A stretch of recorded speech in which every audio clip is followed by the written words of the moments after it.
Hello everyone, welcome back to my channel. Mutton పచ్చడి అండి. Half KG mutton నీట్గా కడిగేసుకొని కుక్కర్లో వేసి ఉప్పు పసుపు వేసి కొద్దిగా వాటర్ వేసుకొని 3 విజిల్లు వచ్చేంత వరకు పెట్టుకోవాలి.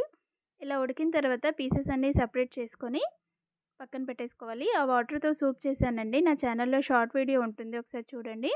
మసాలా కోసం సాజీరా, జీలకర్ర, ధనియాలు, లవంగ, ఇలైచి, దాల్చిన చెక్క అన్నీ వేసుకొని ఫ్రై చేసుకోవాలి. అలాగే ఒక టేబుల్ స్పూన్ ఆవాలు, హాఫ్ టేబుల్ స్పూన్ మెంతులు కూడా వేసి వేయించుకొని పౌడర్ చేసి పెట్టుకోవాలి.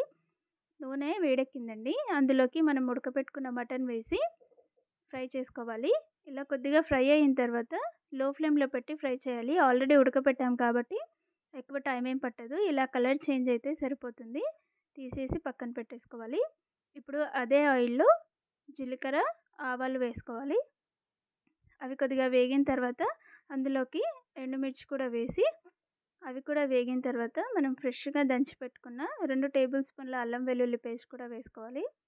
వేసి బాగా కలిపేసుకోవాలి. ఇలా అంతా కలిపిన తర్వాత అందులోకి సరిపడా కారం, ఉప్పు, మనం రెడీ చేసి పెట్టుకున్న మసాలా, కొద్దిగా పసుపు వేసి అన్నీ బాగా కలిపేసుకోవాలి. అంతా ఆయిల్లో కలిసేలాగా కలిపేసుకొని ఇప్పుడు అందులోకి వెల్లుల్లిపాయలు వేసుకోవాలి. అలాగే ఫ్రెష్గా కట్ చేసి తడి లేకుండా కడిగి పెట్టుకున్న కొత్తిమీర, పుదీనా కూడా వేసి అలాగే మటన్ పీసెస్ కూడా వేసుకొని ఒకసారి కలిపేసుకోవాలి. కలిపి స్టవ్ ఆఫ్ చేసుకుంటే సరిపోతుంది. ఇప్పుడు అది పూర్తిగా చల్లారిన తర్వాత మనం నిమ్మరసం వేసుకోవాలి. నాకు చిన్న సైజు 3 నిమ్మకాయలు పట్టాయి. ఇలా నిమ్మరసం వేసిన తర్వాత ఒకసారి కలిపేసుకొని నెక్స్ట్ డే తింటే టేస్ట్ చాలా బాగుంటుందండి. అంతే, రెడీ అయిపోయినట్టే.